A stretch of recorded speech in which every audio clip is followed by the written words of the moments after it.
them to stay out longer.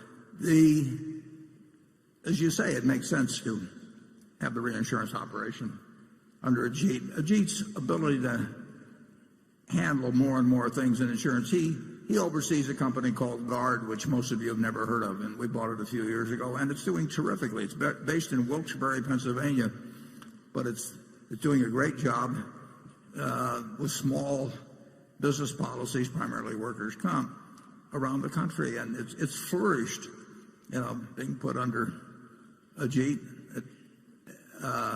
He started the specialty operation a couple of years ago, and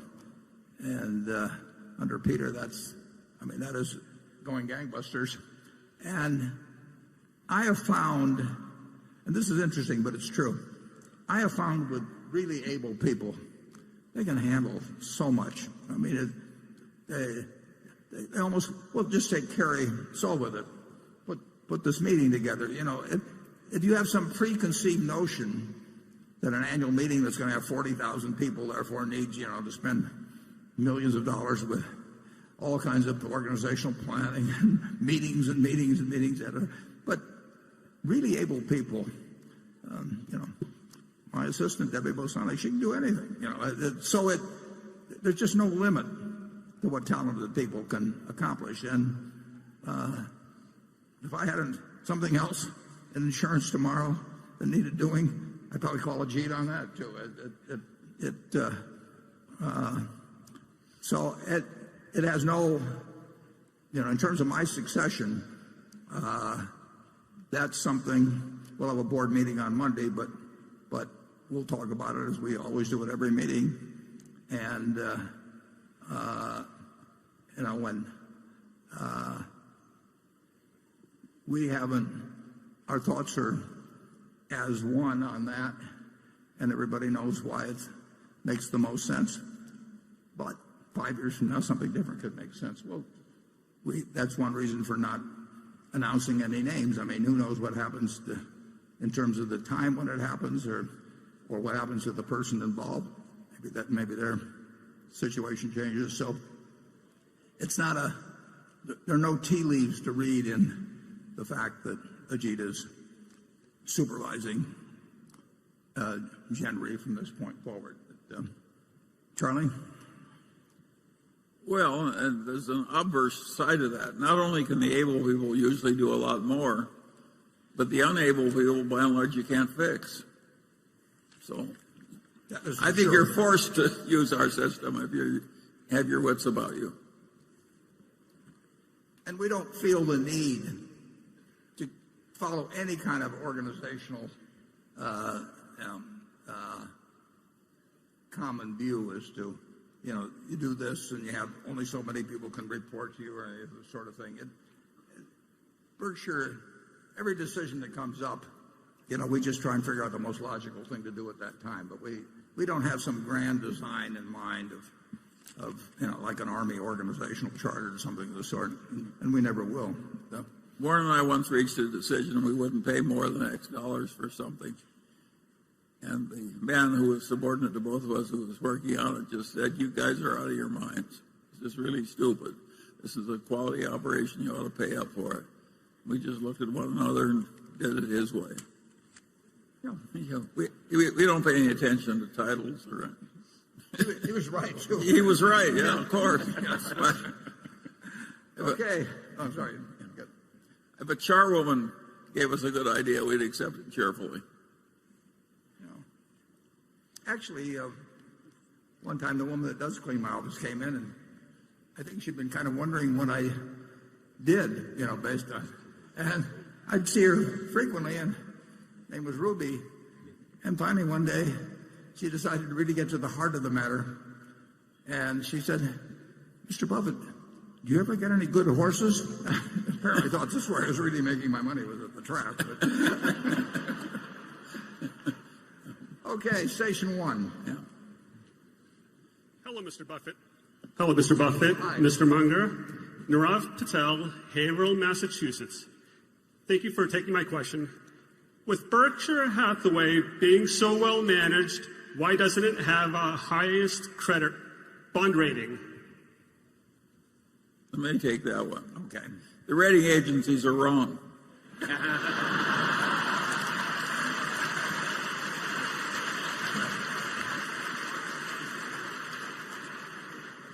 And set in their ways. And we don't fit their model very well. Yeah. I mean, we don't look like anything exactly they see otherwise, but that's the answer. yeah. And I'll say this though, what I do when they come in the door, I always say, let's talk quadruple A. I believe in starting to negotiate from that standpoint. I never get any place. Okay, Carol. Questions continue to come in about the financing and working relationship that Berkshire formed with 3G a couple of years ago, and this is one of those questions. While 3G has been very successful in cutting costs and increasing margins at Kraft Heinz, the company has seen volumes and revenues decline. As a long-term investor, how do you judge when a management is cutting muscle as well as fat? Can a business increase revenues while cutting costs? And I forgot to say this came from Rick Smith at New York City. Well, the answer is yes. That sometimes you can cut costs that are a mistake to cut, and sometimes you can keep costs that are a mistake to keep. Tom Murphy had the best approach. I mean, he never hired a person that he didn't need, and therefore they never had layoffs.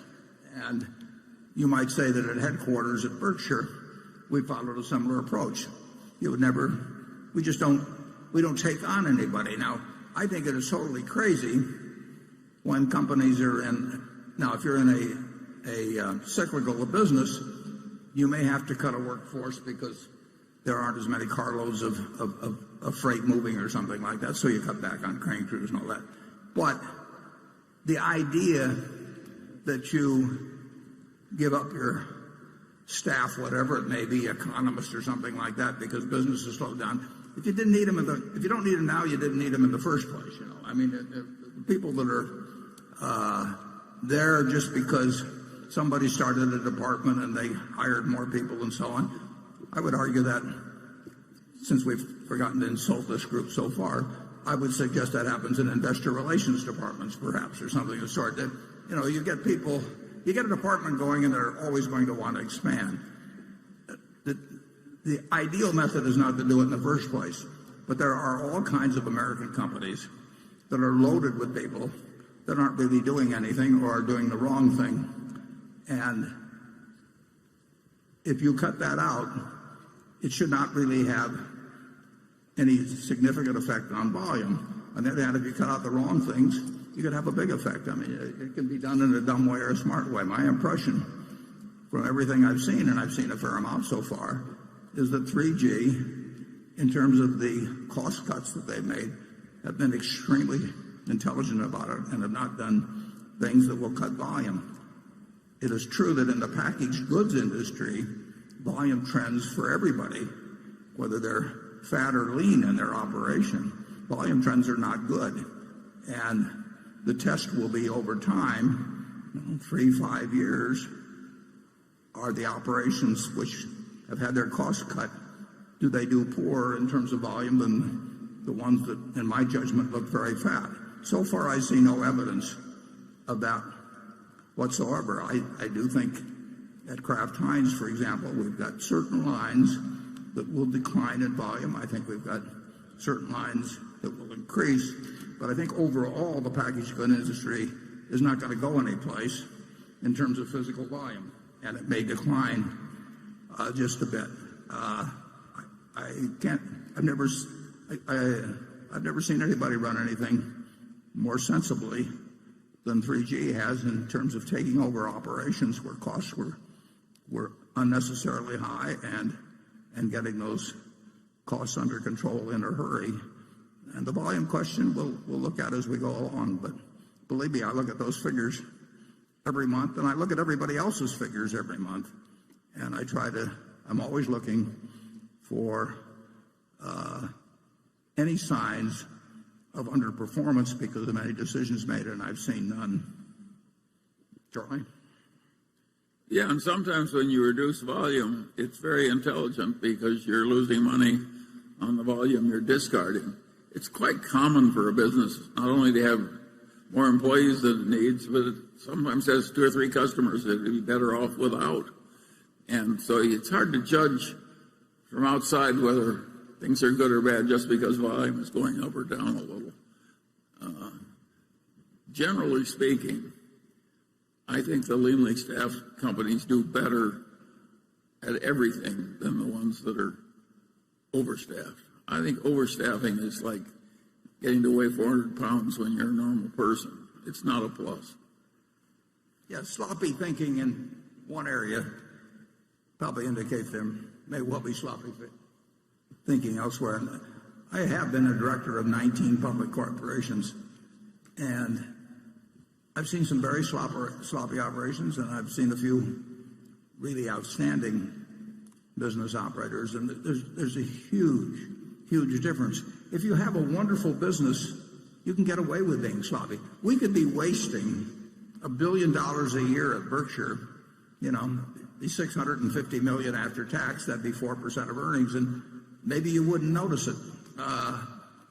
But I would. It grows, and Charlie would notice it. So, but it's the really prosperous companies that the classic case I think were the tobacco companies many years ago. I mean they went off into this thing and that thing, and it was practically play money because it was so easy to make, and it didn't require. It didn't require good management, and they took advantage of that fact. You can read about some of that in Barbarians at the Gate. Okay, Jonathan. Berkshire paid $4.1 billion for Van Tile's auto retailing business and consolidated its earnings for nearly 10 months last year.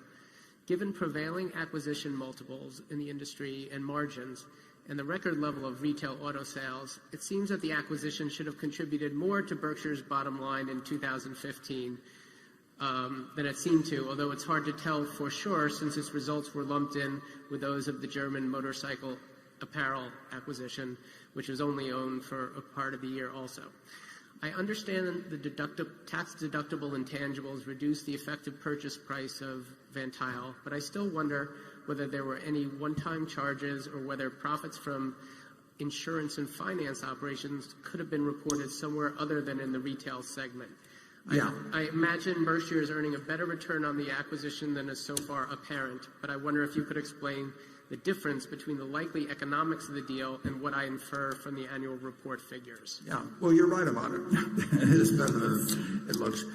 For one thing, we got $1 billion of securities, roughly, with the 4.1, and those securities were basically carrying at 0.25%. So, but that billion is available to us, and that came with the deal.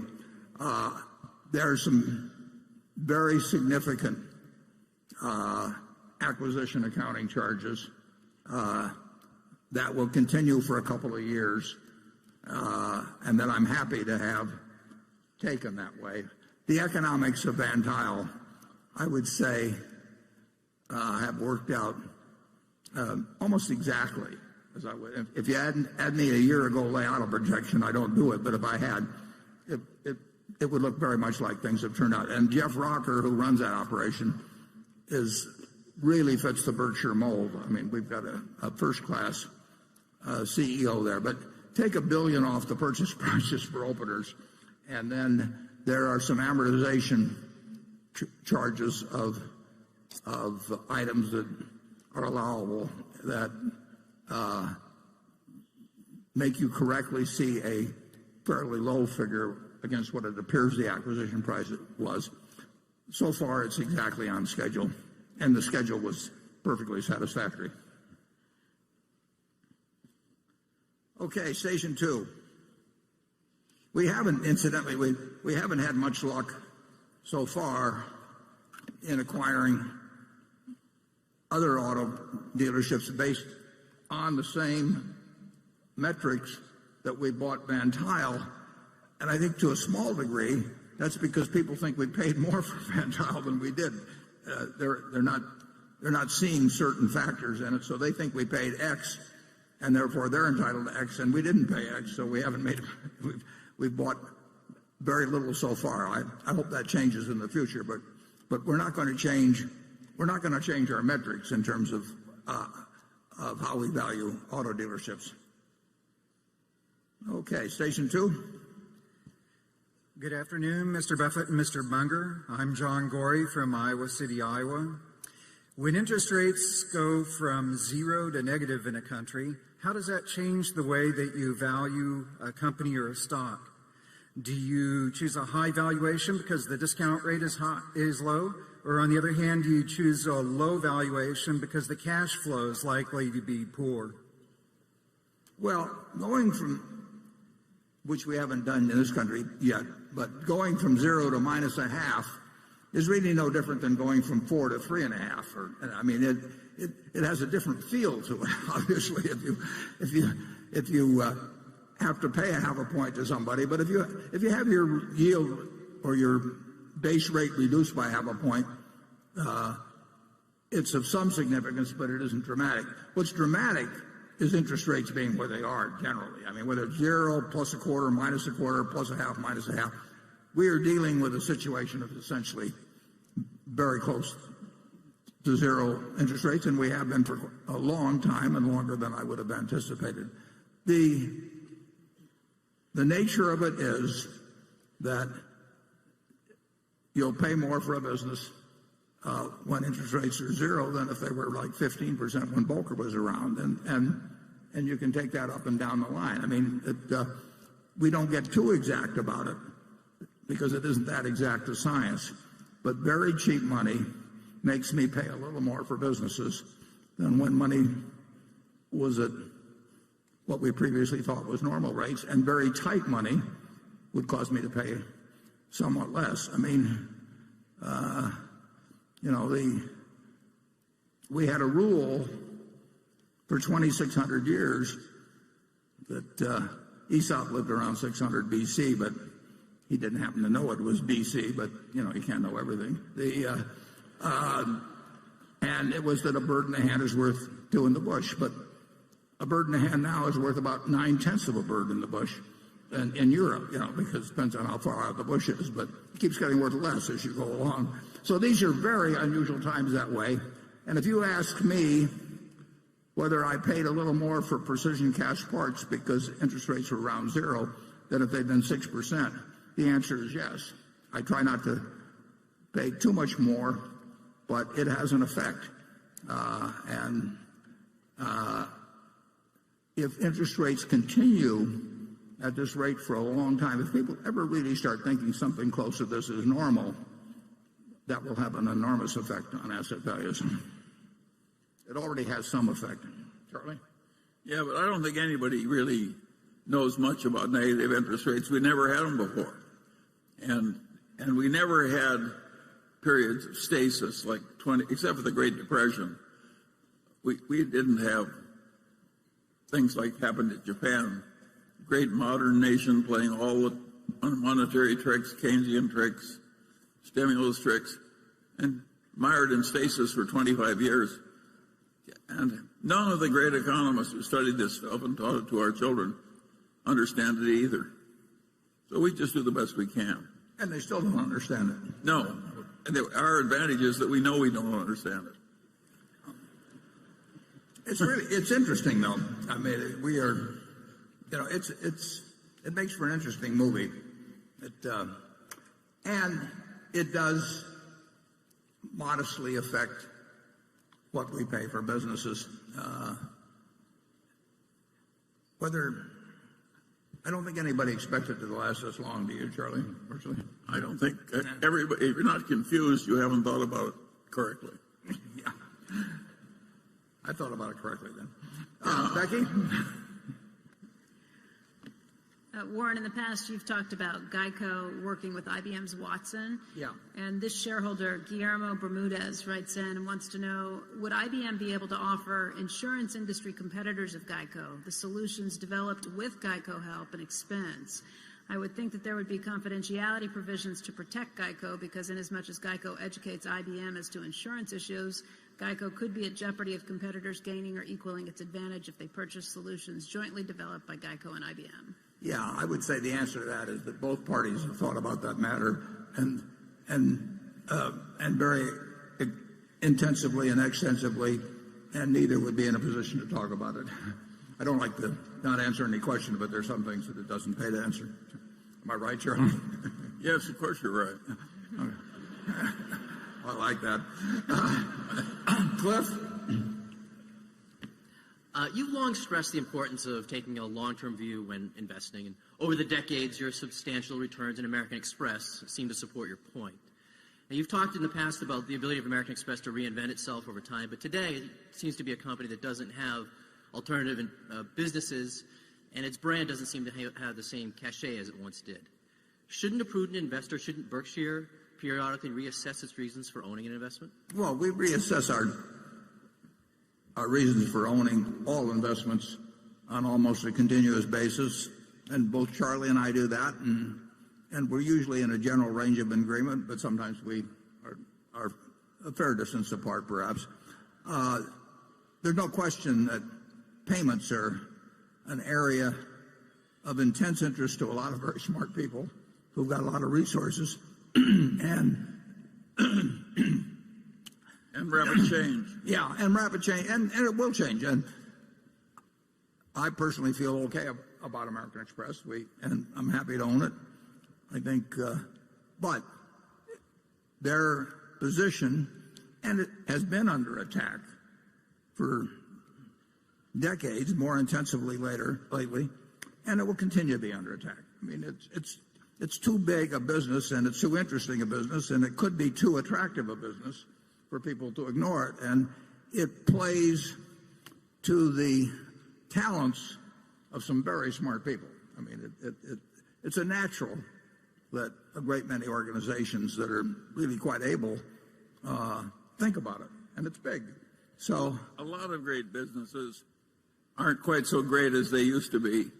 The packaged good business, the Procter and Gamble's and so forth, of the world, General Mills, they're all weaker than they used to be at their peak, and the auto companies. I mean, when auto companies. Oh my God! Yeah.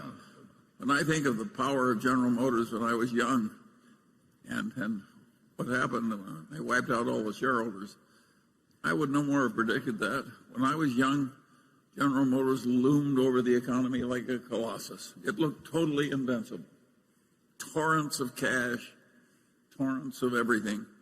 And trying to hold down market share. Yes, because they were afraid they'd be too monopolistic. And so the world changes, and we can't make a portfolio change every time something is a little less advantaged than it used to be. But you have to be alert. You have to be thinking all the time Yes. alert to whether there's been something that really changes the game in a big way. And that's not only true for American Express. That's true for other things we own, including things we own 100% of. And we'll be wrong sometimes. We'll be late sometimes. We'll be wrong sometimes. But we'll be right sometimes too. But it's not that we're not cognizant of threats, but assessing the probabilities of those threats being a minor problem or a major problem or a life-threatening problem. It's a tough game, but that's what makes our job interesting.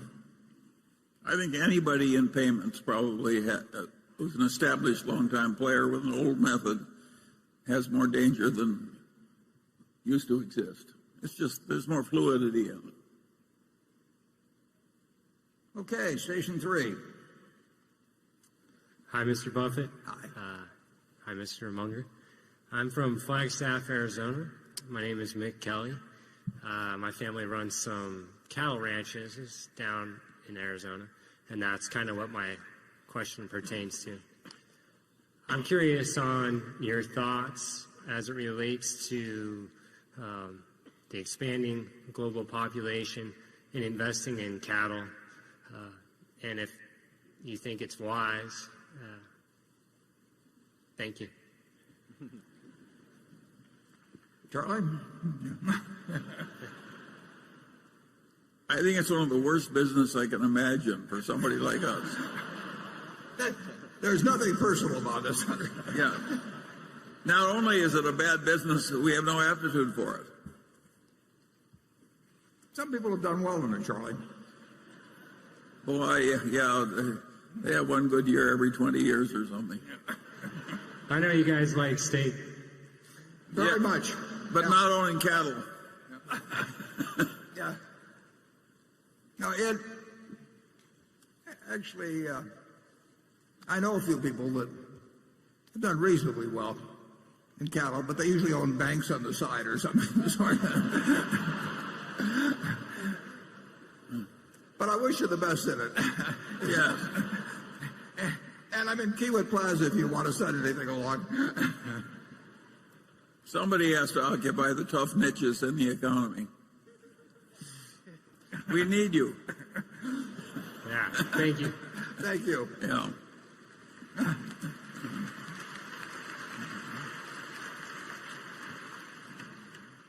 Andrew?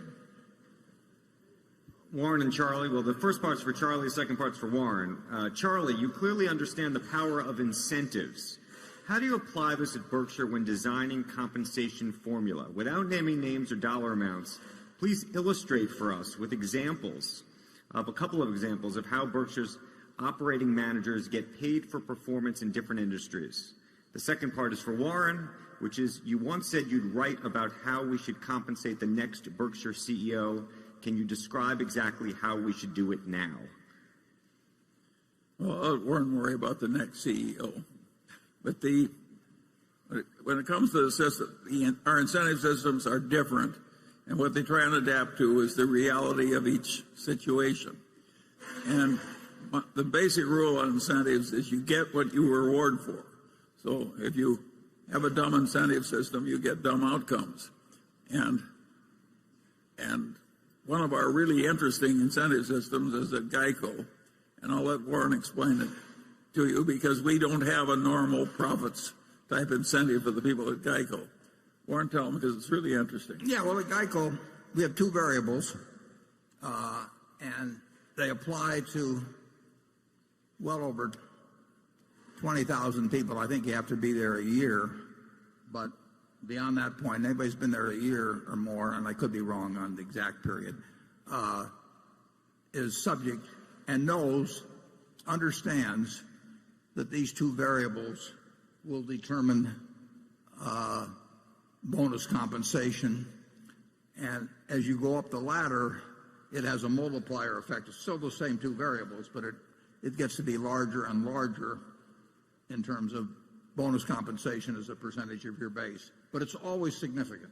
It's always significant. And those two variables are very simple. I care about growing the business, and I care about growing it with profitable business. So we have a grid which consists of growth in policies in force on one axis, not growth in dollars, because that's reflected by average premiums, which are outside their control, but growth in policies in force.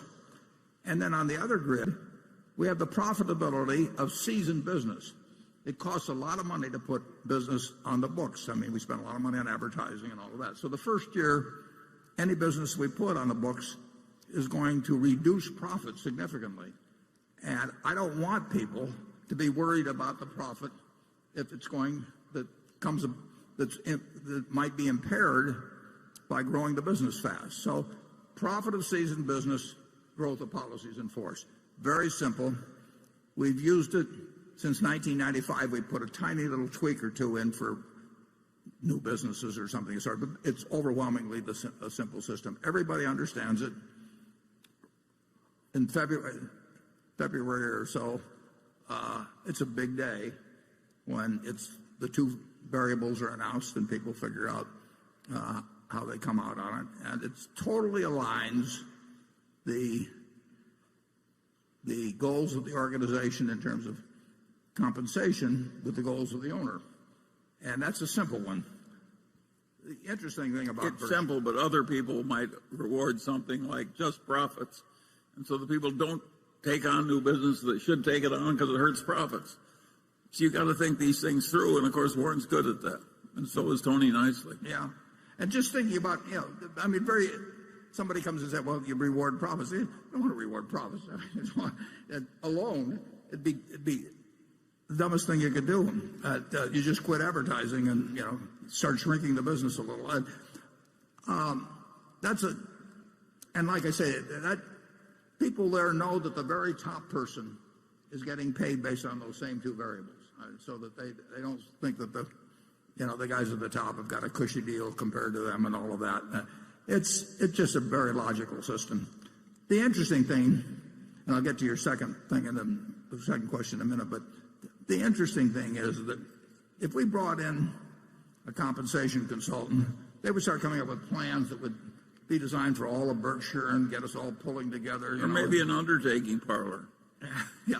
God knows where they'd get the plan. The idea of having a sort of a coordinated arrangement for incentive compensation across 70 or 80 businesses or whatever is just totally nuts. And yet, I would almost guarantee you that if we brought in somebody, they would be thinking in terms of some master plan and little sub-plans and all this kind of thing, and explain it with all kinds of objectives. We try to figure out what makes sense in each business we're in. There's some businesses where the top person is enormously important. There's some businesses where the business itself dominates the nature, the result. We try to design plans that make sense. In certain cases, I asked one fellow that came to work for us, or that was selling me his business. The day I met him, he came to the office, and he had a business he wanted to sell, but he also wanted to keep running it. And I made a deal with him on it, and then I said, tell me what the compensation plan should be. And he said, I thought you told me that. I said, no. I said, I don't want a guy working for me that has a plan that he thinks doesn't make sense or that he's unhappy with or chewing at him or he's complaining to his wife about it or whatever it may be. You tell me what makes sense. And he told me what made sense, and it made sense. And we've been using it ever since. Never changed a word. We have so many different kinds of businesses. Some of them are very tough businesses. Some of them are very easy businesses. Some of them are capital intensive. Some of them don't take capital.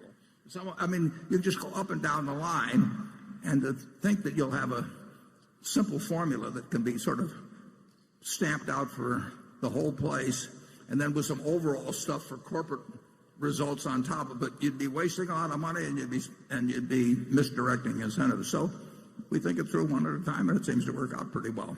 In terms of the person that succeeds me, it's true.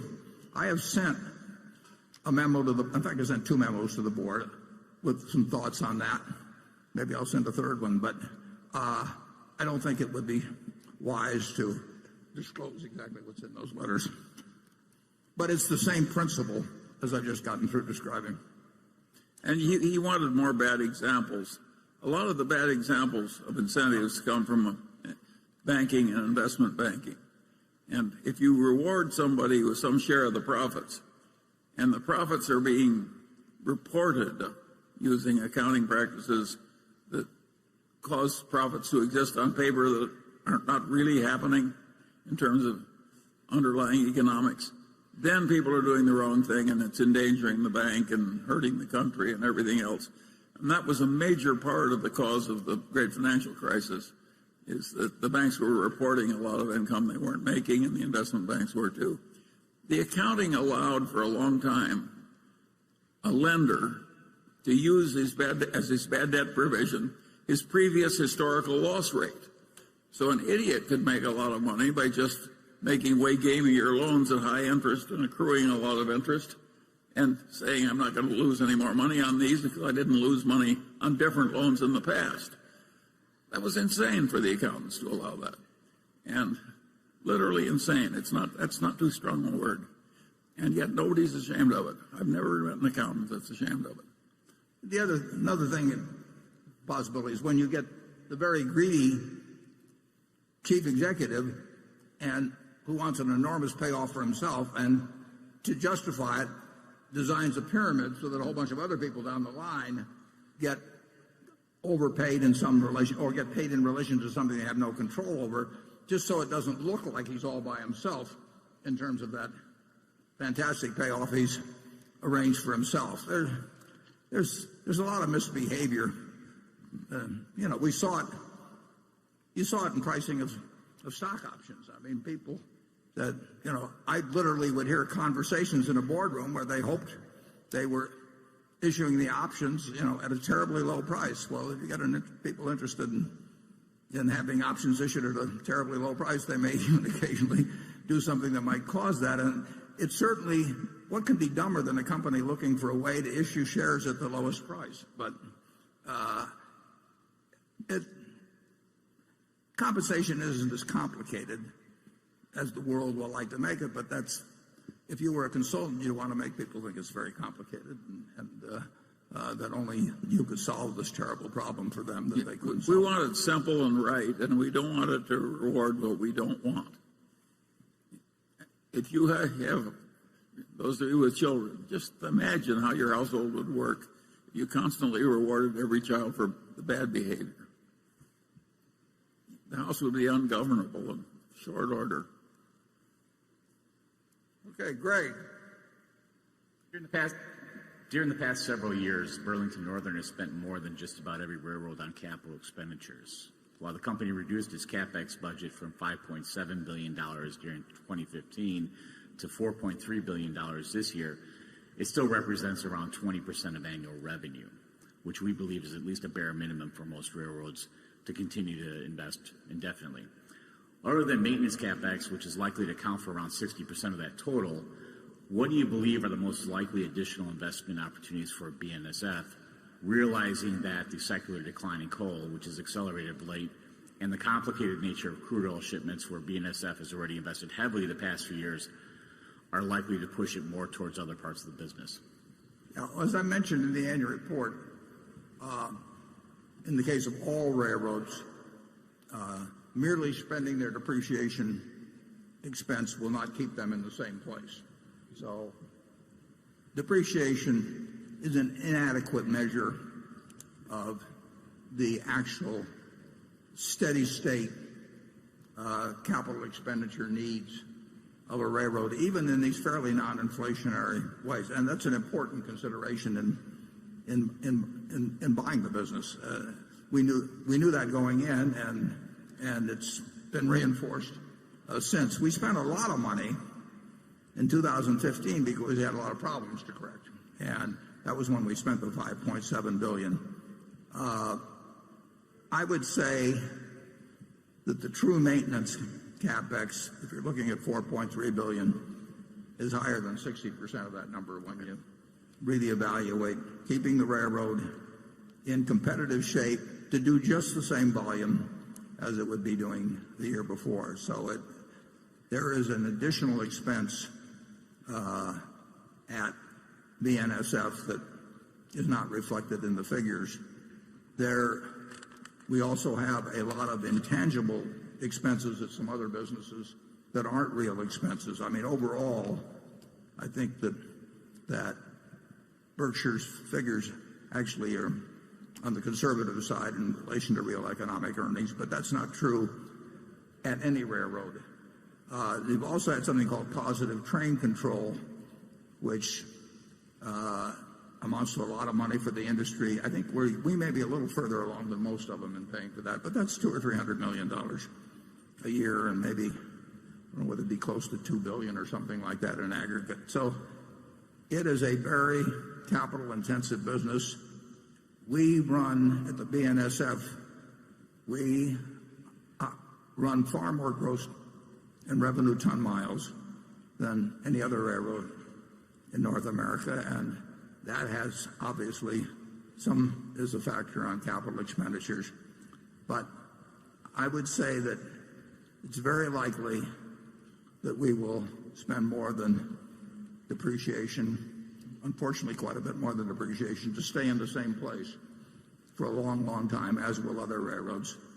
And that's a negative in the picture. We will always be looking for ways to use capital expenditure money to develop additional business, and we get that opportunity regularly. It's just a question of the size of it. And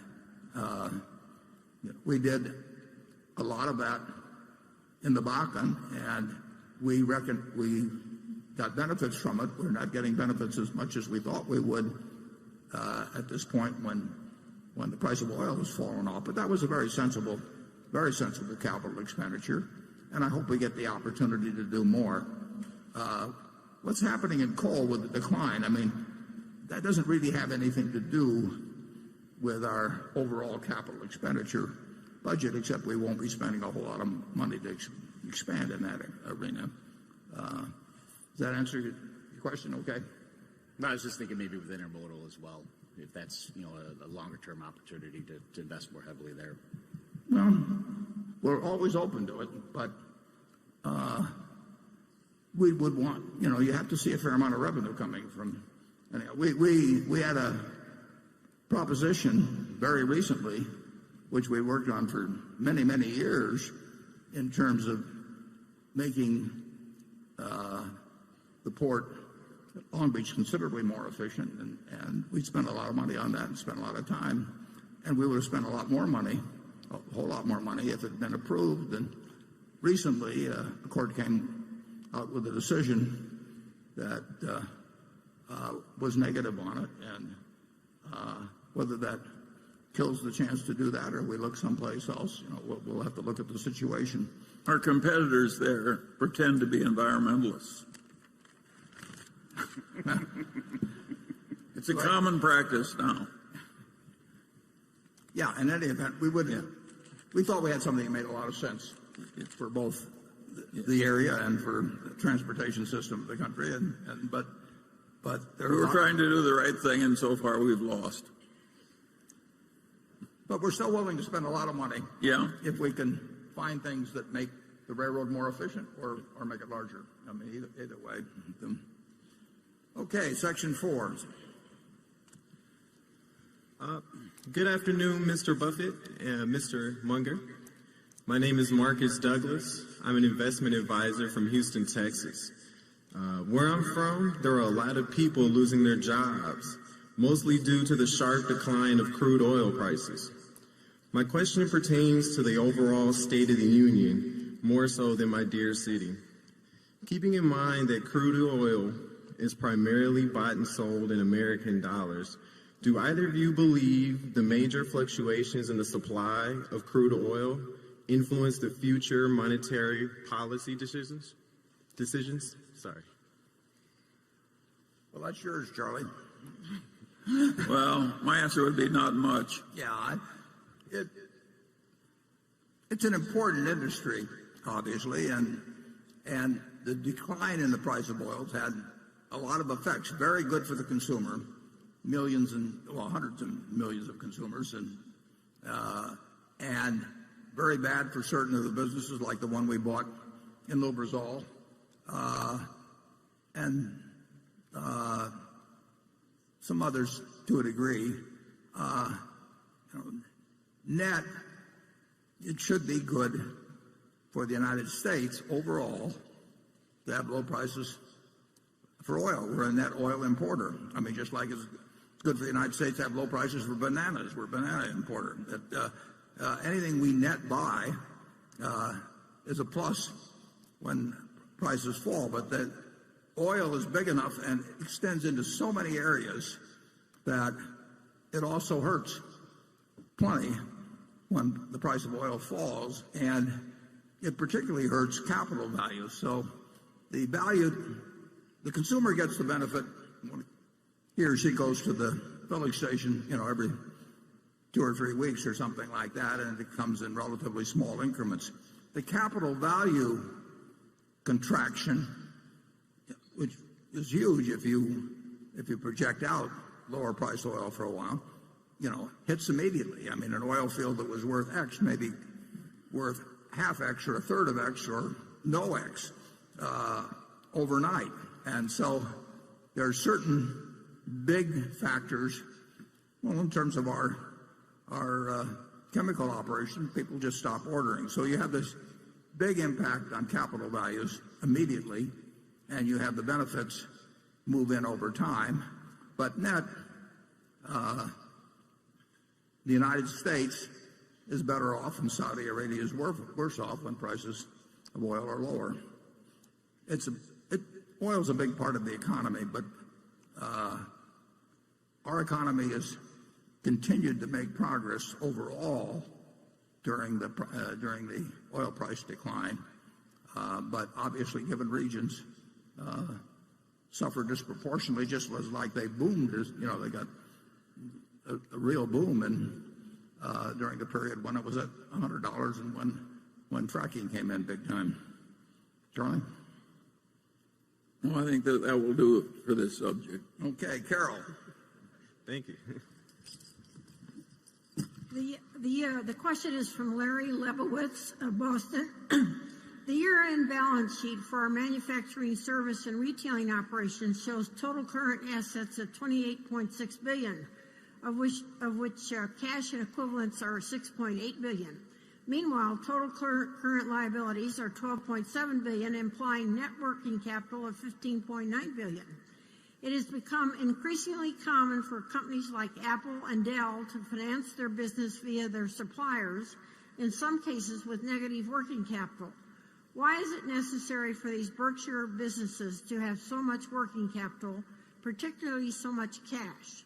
More generally, how do you think about efficiently managing the working capital of a business segment so large, sprawling, and decentralized as this one? Yeah, well, we have excess cash every place at Berkshire. So we don't, at present, it really doesn't make any difference whether we have it at certain subsidiaries or other subsidiaries. So we have excess cash. As I've pointed out in the past, we'll never go below $20 billion of cash, and we'll actually stay comfortably above it. But allowing for the preferred that's going to, of times, will be, again, over $60 billion of consolidated cash.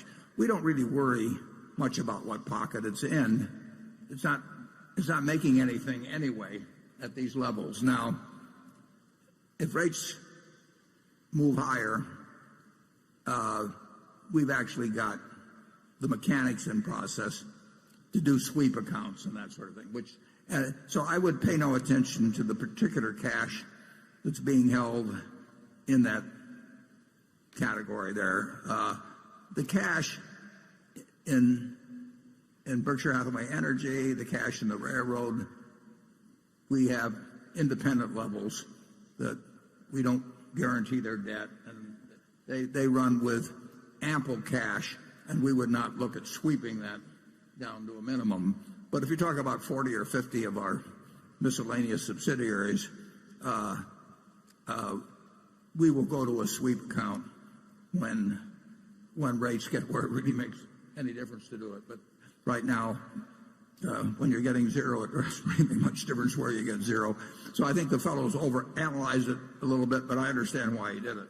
Warren, one of his ideas is, why don't we imitate some of these other people and pay our suppliers a lot more slowly so we have more working capital? Yeah. Well, that's a big thing in business now. And last year, Walmart, for example, went to almost all of their suppliers, as I understand, and certainly the companies that we supply, and they basically had a list of half a dozen things that they wanted present suppliers to agree to, and one of those things was more extended terms. And each of our companies made their own decisions, but my guess is they got more extended terms from most of their suppliers, maybe a very high percentage of their suppliers, and they have gone from, I don't remember the exact requests, but whether they went from 30 to 60 days or what it was, but they got a meaningful extension. So you will, in a couple of years or a year, it takes time to implement, you'll see higher payables relative to sales at Walmart than you saw a year or two ago. And, they are under a lot of pressure competing with Amazon and others, and that's one of the ways they expressed it. And I've seen it done other places, and it's conceivable that one of our subsidiaries might deem it wise to do it, but I don't think they will. I mean, I think that the pressure for cash at Berkshire is not that high, and I think that the pressure for, or the desire for great relations with suppliers would probably overcome, in most of our managers' minds, any desire to start extending terms. Yeah, I think it's hard to do that brutally when you're rich and your supplier isn't, and think that your supplier is going to love you. And so I think there's something to be said for leaning over backward to have a win-win relationship with both suppliers and customers, always. It's never been pushed at Berkshire. You can argue we got a pretty good thing going in float anyway, so. Yeah, and we don't need it. Let somebody else set the record on that one. Okay, Johnny. Most American corporations separate out supposedly one-time restructuring costs, whereas Berkshire doesn't. Berkshire's reported operating earnings are therefore, in my opinion, of higher quality. Have you ever calculated how much higher operating earnings on average would be if Berkshire separated out plant closing costs, product line exits, severance pay, and similar items? Is it a material number, or does Berkshire not incur much in the way of these types of costs typically because most of your acquisitions are standalone? Let me take that one. That's a question like asking, why don't you kill your mother to get the insurance money? We don't do it. We're not interested in manipulating those numbers, and we haven't had a restructuring charge ever, and I don't think we're about to start. Yeah, I would say this too, Johnny. We don't do that. The numbers would not be huge. You know, there could be a year, I suppose, when they might be for some reason, but they are more conservatively stated than most companies, and I think they're of higher quality. And but I pointed out also that I think that our depreciation expense at the railroad, which is standard and which all the other railroads use, is inadequate as a measure of true operating earnings. But that's, and you're talking about, we like to advertise our defects. Not all of them. There's no question that I think we will have more amortization of certain intangibles which reduce earnings and reported earnings, but which in reality are not expenses. We'll have more of that than some companies, and I pointed that out. I never want to report one of these things where I have the whole adjusted earnings set out and say this is what you're supposed to pay attention to, because every one of those I've seen virtually results in some inflation of figures, and things are good enough at Berkshire. We don't need to inflate the figures. Okay, station 5. This is Martin calling from Germany. I'm a fixed income manager. We launched with Hendrik Leber a fund, and you have my sympathy. Yeah. The volume is about 650 million. We are 4.1% ahead this year. Obviously, my question is about fixed income. If I look in your annual report, it's about the volume of 25 billion. And if I add, let's say, the CDS, you were selling the CDS, and it's about a volume of 7 or 8 billion. So my concrete question is, the premium on your CDS is about 31 basis points at the end of the year. So mark to market, it's probably at the high teens or 20s. So would you consider to unwind this position? Are you allowed to do it? In the annual report, you say no.